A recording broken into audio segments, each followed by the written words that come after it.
Good morning. If you've been wanting us to have a tent revival, this is the day.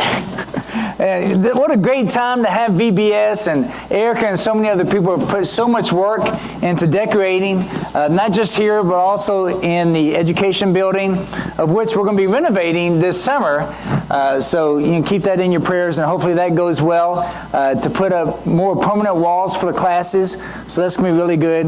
And also we're using the offices over there. So all of it's been decorated. A lot of work's been done this week. And so hopefully all of our children will enjoy. I know they will.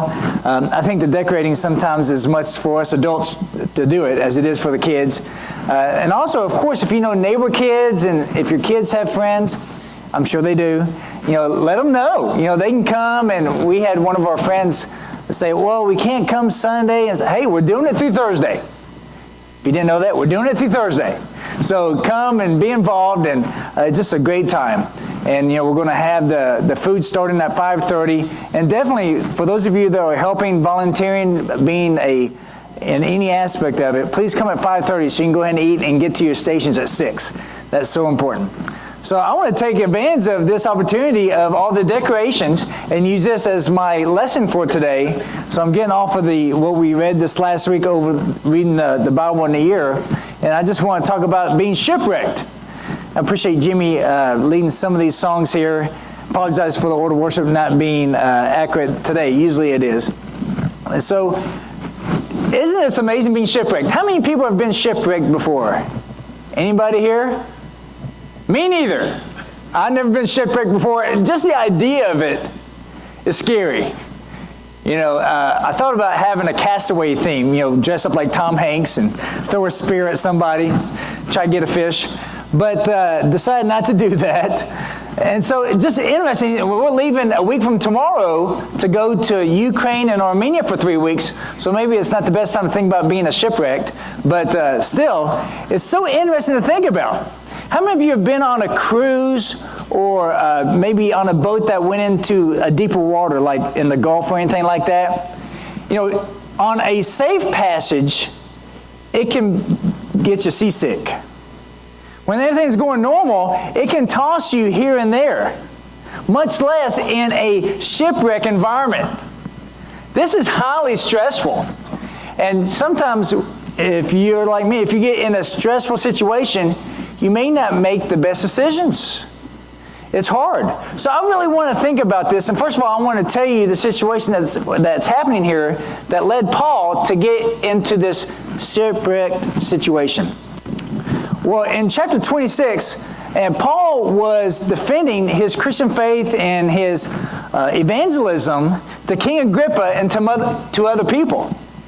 All right? And during that process, he appealed to Caesar. Now, Paul was a Roman citizen. And so he could appeal to Caesar at any time as a Roman citizen. And he used this at another time when he was beaten one time. It's like, why did you beat me? I'm a Roman citizen. And they were scared. You're a Roman citizen? Why didn't you tell us? So he appealed to see Caesar. So that's what caused all this. So Luke joined him, it looks like there at the beginning of chapter 27, because Luke wrote Acts, and he says, and so we, and that's the beginning of Luke using that term we, and so Luke joined Paul. We think that Luke was with Paul the 2 years he was under house arrest, helping him out during different times. So Luke joined Paul here, and so Luke was writing first-hand experience about this shipwreck situation. So I think that's why we have it in such great detail. And so they sent him to Italy to see Caesar, because that's who he appealed to. It's interesting, isn't it? And so this passage here tells us a little bit about the situation that they were in. So the first part there is verse 14, and then I jump to 18 through 20. But before very long, there rushed down from the land a violent wind called Irokilo. Now, if you look at a translation, maybe this is actually in your Bible, it's called a northeastern. Okay, so before this, they had very calm wind, almost no wind at all, and it said sailing was very difficult. Have you heard the term, the calm before the storm? Well, they experienced it. For a few days, there was like no wind at all, and then this wind came so strong. Have you ever had that feeling in life? Things are going really smooth and really good, and you almost think something bad may be coming. Things are going a little bit too easy. Well, that's what happened here. The next day, as we were being violently storm-tossed, they began to jettison the cargo. And on the third day of this storm, they threw the ship's tackle overboard with their own hands. You know what the tackle is? That's the part where you control the sails and everything. So they're pretty much saying, we've lost control. Now imagine being just a regular person on the boat, and you're seeing all the cargo get tossed. You're seeing the stuff that controls the sail and everything, throwing that off. You may be thinking, is that a good idea? And the captain say, no, everything's going to be okay. Everything's being okay. Has anybody ever told you everything's going to be okay when it's obvious everything is not okay? And when someone has to say that a whole lot, everything's great, it just makes it even more apparent everything's not great. And so everybody on the boat knew things were not going well. All right? Since neither sun nor stars appeared for many days, and no small storm was assailing us, from then on, all hope of being saved was gradually abandoned. I think that was so artfully written by Luke, that our hope of being saved was gradually abandoned. Could you imagine as people were losing hope, someone saying, oh, maybe it's not that bad, and slowly people are getting depressed. We're going to die. Oh, my wife, my kids, the last meal I ate, there it is. You're going through all these difficult times. And you're thinking about, in those really times of distress, your whole life goes through your head, doesn't it? Have you ever been into a near-life experience? Have you ever had a near-life experience? A lot goes through your head at that time. You can live a long time in a short period of time during those instances. Now, I know Mark and Laura, they deal with people all the time that go through these experiences. With the disaster response team, they just spent 7 months, was it, in the Houston area, helping the people there. People that go through near-life experiences, it changes their life forever. All of these people that were on this boat, you know that their life was changed forever. They would all remember the storm of whatever year. We even do that, don't we? Whether it be Katrina or something else. Or maybe we do that with storms of events that happen in our life. Because shipwrecks can happen in our life without it actually being a shipwreck or a storm. Do you have an event that's happened in your life, maybe a divorce or maybe an illness, and you think, 2018. You're going to refer to this year, maybe long in the future, that 2018, that storm of 2018, and I'm not talking about weather. Different things happen in our life. Now, storms come and threaten plans. Of course, they couldn't plan this storm to come. How could you? But they had to change plans to survive. And all hope was lost. Hopefully, that's never come to you. Now, it's interesting in verse 22 that Paul gave hope. Paul encouraged them. Now, he had a message. An angel actually came to him before and told him, you know what? If you do what I say, you're going to make it, and everybody on board are going to make it. Over 200 people on this boat. This is a large boat. Okay? If you read Acts 27, it's so interesting. It tells you the kind of boat it was and everything. All of you are going to be okay. So Paul gave hope. Are you someone like that? That gives hope in the storm? When everything's in chaos, you can say, you know what? God's going to bring us through this. If we depend on Him, we're going to stay standing at the end of the storm. Or are you one of the ones going, the end is near, the end is near? Now, probably all of us have done that at some point. It's difficult not to. So being shipwrecked here, verse 41 through 43, but striking a reef where two seas met, They ran the vessel aground, and the prow stuck fast and remained immovable. But the stern began to be broken up by the force of the waves. The soldiers' plan was to kill the prisoners so that none of them would swim away and escape. Now, Luke is writing this after it's happened. Could you imagine that scenario happening? By the way, who was one of the prisoners? Paul. Luke wasn't a prisoner, but Paul was. So let's kill the prisoners because they may escape. And I imagine the prisoners had this in mind and were hearing the discussion. They weren't having, hey, let's meet in the cabin so they all don't hear what we're doing. How did Luke find out? Everybody knew what was going to happen. And imagine there were quite a few prisoners on this boat. Let's kill them so they don't escape. But the centurion, wanting to bring Paul safely through, kept them from their intention and commanded that those who could swim should jump overboard first and get to land. It's interesting for those that could swim. You know, we've been pretty diligent to teach our kids how to swim. We've been taking them a swim class.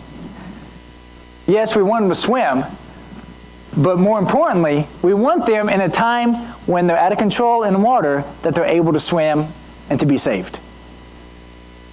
When is the time to learn to swim in a situation to be saved? You know, when you're on this boat, maybe I'll take a quick swim lesson. It's too late, isn't it? When you're in chaos, when everything's going down around you, it's too late to do the preparations that will see you through that time. So now, we take our kids to swim lessons. So we don't plan for them to ever need it to survive. Who plans for things like that? But we plan for the unexpected. That's wise, isn't it? Hopefully you are as well. And so for those who say, who can swim? You know, everybody want to say, I can swim. Now spiritually, who can swim? Honestly, only Christians can swim in those times. Now the terminology, atheist and a foxhole, everybody in those difficult times want to be spiritually able to swim. But sad to say, most people can't. So the people that can't swim, who are they dependent on? The people that can swim. People today who are spiritually unable to swim, they're dependent on those of us that can swim. Do you care? Now, I'm swimming, I'm okay. Oh, they're drowning. They should have learned to swim. That's on them. Of course not. We don't think that. It's on our heart. When we see someone in need, we want to help them. Now, sometimes, as you know, people that are drowning, they're as dangerous to the person trying to save them as they are to themselves. You have to, sometimes they tell you, knock them out, and then you can save them. I wish we could do that to the lost. Knock them out, they wake up, they're wet. What happened? I baptized you. No, unfortunately, we can't do that. So don't try it. Don't say, my preacher said, no, don't get me in trouble.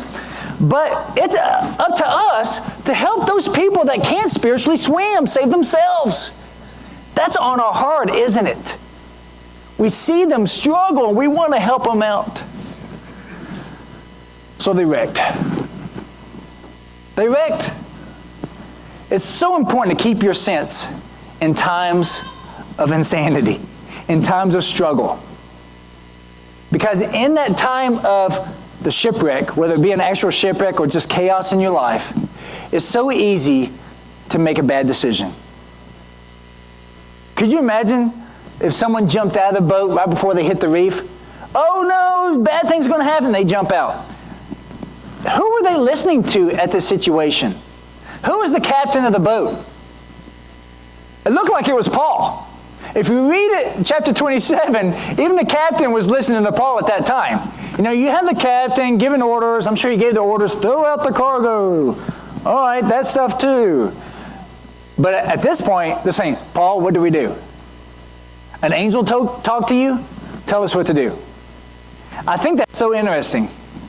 That even the centurion, the one to take him to Caesar, saved his life. Paul, a lot of people were thinking he was going to be executed. And they were going to go ahead and kill all the prisoners anyway, because these are probably prisoners that they're going to execute. But the centurion saved his life. I think it's so interesting how God uses all people.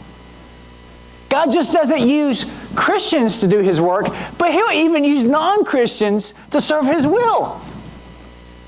Isn't that amazing? The Bible, time again, God uses non-Christians, non-believers, to serve his purpose. So how much more for us? Of course. God may use a non-Christian to help you. Now that may be outside of your way of thinking, no. I'm only going to ask for certain help and receive certain help from certain people. But when you're in time of need, take the help you need, because that may be God helping you. It's an interesting story. There was this guy, he was a Christian man, very devout, strong Christian person, and a storm came. The winds were blowing so hard, the rain didn't seem like it was going to stop. And the waters, he lived not too far away from what used to be a creek, now a roaring river. And a big 4x4 truck came by. He says, hey, come on, we're saving people, come on. He says, no, I'm a Christian, God's going to help me, don't worry. And I said, all right, see ya. The water kept rising, and he got to the second floor of his house, and a boat came by. Hey, come on, this may be your last chance. No, I've prayed, God's going to save me. So, all right, good luck. And they went on. And then he got to the roof of his house. A helicopter came. And says, come on, grab the rope. He's like, no, God's going to save me. About 3 hours later, he drowned. He gets up to the pearly gates. He sees Peter. He's like, what happened? I prayed so much. You know I live for God. Peter says, God told me what happened.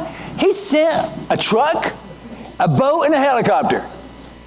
Why didn't you take it? So many times, in times of struggle, we have the solution that God's going to use to help us. This is how, I'm praying God to help me, and this is how he's going to help me. And if it's not this way, I'm not going to take it. It's not from God. Well, I'll tell you what, when you're in struggle, you need to be humbled and accept the help that you can. That's wise. And no, I believe it's from God. So, focusing on Jesus. This is so interesting here. Luke 10, verses 38 through 42. This is the story of Mary and Martha. And I'm using some of these verses that's going to be discussed in VBS this week.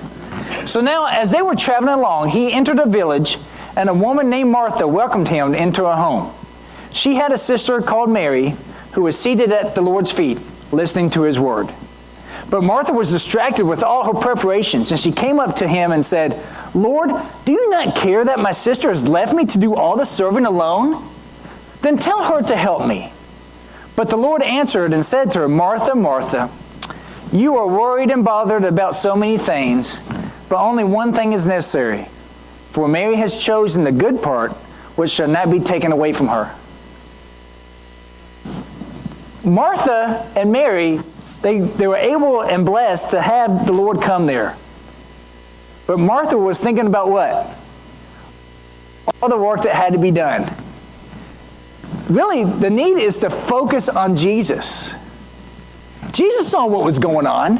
I think it's funny that Martha came to Jesus, let me tell you what's going on. Jesus knows what's going on. Now, I do this in prayer sometimes. I give God an update what's going on in my life. I know God knows what's going on in my life. But sometimes it just helps me. I just need to talk about it a little bit, God. But Jesus knew what was going on. Martha, Martha. I like how he said it twice. Temptation is to ask Jesus to look at you in your strife. Jesus, look at me. Just look at me. Don't you feel sorry for me? Now, isn't it amazing how sometimes we ask someone who's been through so much awfulness, much worse than ourselves, and we ask them, will you please have pity on me? Okay, I've been beaten and struck, I've been left for dead, but yeah, I'll pity you. That's okay.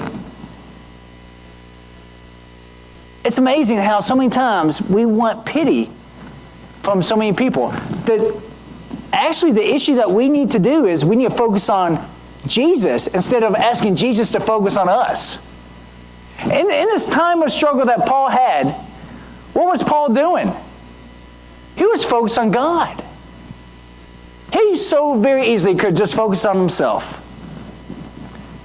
But in focusing on God, he was blessed and helped and was able to help all those around him. Now, I know that's counterintuitive. In your time of struggle, I think a lot of people would tell you, you need to take some alone time and just focus on yourself. You're depressed, just take some time alone and be alone and think about it. I tell you what, when you're depressed, the last thing you want to do is spend time alone by yourself. If you're depressed or going through a really hard time, you need to focus on something positive. That's Jesus. That's God. And sometimes that emotional shipwreckness is the worst kind of shipwreck. Because you feel like no one else sees it happening. I'm in a shipwreck right now and no one knows it. Jesus sees it. Focus on Him. He not only will help you, He wants to help you during that difficult time. And like Paul, it's interesting, by focusing on Jesus, others will focus on you for help as well. If there's a whole group of people struggling, and there's one person that seems like they're confident that they're going to be okay, who are people going to look to for an example? That person that seems like they're going to be okay. Only for us that are spiritual swimmers, when people are in their time of drowning, and they've seen us swim during difficult times, they'll ask us for help and look to us. If they're wise and they can think about it. So to see clearly is such a difficult thing in a storm. You know, some may not realize that they are shipwrecked. And these are the most difficult people to help in a shipwreck situation. Some people that are shipwrecked, they just think it's a stop on the cruise. Hey, that's okay, look at it. I don't know why they're leaving us here so long, but let's do the best we can with it. And they don't understand that their life is so dire. And, you know, they just think, no, I'm fine. Have you ever tried to help someone and they're just convinced that everything's okay? No, your life is falling apart. No. It's just wonderful. Now, sometimes Christians need to be saved. Now, if they're true Christians, of course, spiritually they're okay. But sometimes they can be arrogant and self-confident in themselves so much, they don't realize that they need a change in order to go with the kingdom of God. And comfort doesn't mean that the right path. A lot of times people think, oh, look how comfortable I am. Look at my house. Look at my car. Look at my money. I'm okay. God must be blessing me because look how comfortable I am. That's pride, isn't it? Pride in yourself and your own things. And we know that pride comes before a great fall. You know, the shipwreck might be God's plan to help wake you up. Because that comfortable Christian, they don't, in their mind, they don't think they really need God. I'm okay, God. There's so much going on in the world. You focus on other people. People that really need it, because I don't. Oh, isn't that scary?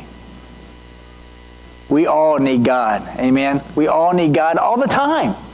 Bad times and good times. We need God all the time. Because if you don't have God in those good times, then you're asking for a shipwreck to come to your life. So thankful that Jesus saves. You know, for me, if that truck came and the water was coming, I would have hopped on that truck. I wouldn't have asked for the make and model of the truck. I would have just got in it. Thank you. I wouldn't even ask which way you're going. Are you going away from here? That's where I'm going. Away from here. That's the main thing. John 16:33, Jesus said, "These things I have spoken to you so that in me you may have peace.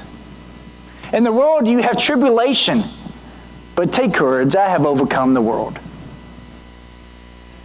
There's so much tribulation in the world, isn't there? It seems like the world is in competition of who can destroy it first. But Jesus is of peace, and He gives peace. That even though the world's going away from God in a speedboat, Those of us with Jesus have peace. Because the world being destroyed and going in a negative way, that's not a surprise to us. The world, I'm talking about people that don't know God. But our peace is not in the world, is it? Our peace is in Jesus. Because we know difficult times will come. It's guaranteed.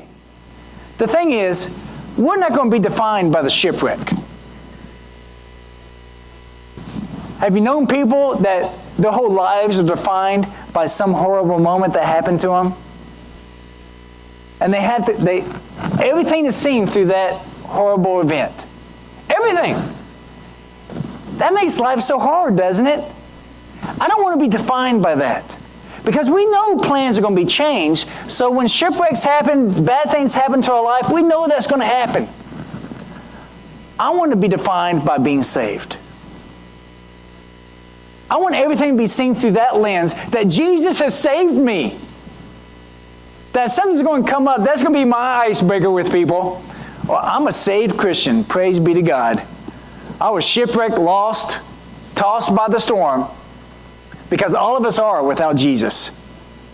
Even in comfort, you're being tossed by the storm if you don't have Jesus as your Savior. And that's how I'm going to be defined, not by some bad event in my life. Because if I can be positive, and then people find out the negative things that's happened in my life, they'll say, how did you come through that so positive? Jesus.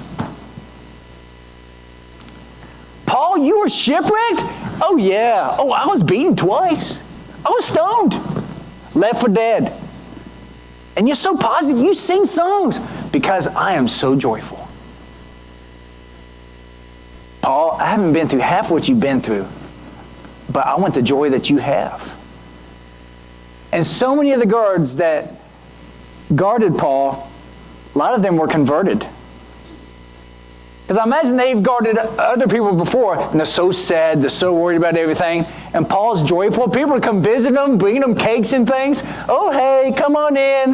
Oh, did my secretary let you in? Oh, yeah, he always has a spirit, don't worry about it. Paul was that way. I want all of us to be that way. That this John 16:33 passage, Rose is waving to me in the back. That John 16:33 passage takes root in our life. Because if Jesus has overcome the world and we're with Jesus, then what does that mean for us? We've overcome the world too. That's so exciting. And so we don't have to stay on the desert island anymore. Sad. So many people, the rescue boats comes like, I'm okay. I've made peace with the desert. That's sad.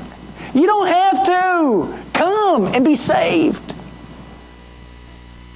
So I pray for you that you have open eyes to see people that are shipwrecked, that are even spelling out with the palm trees, help me! And you can see them and help them with Jesus because they want to be helped. I pray that your heart hasn't been calloused over, that even though you're a spiritual swimmer, you can see someone swimming and drowning, and you're like, that's okay, that's their choice. That should bother you.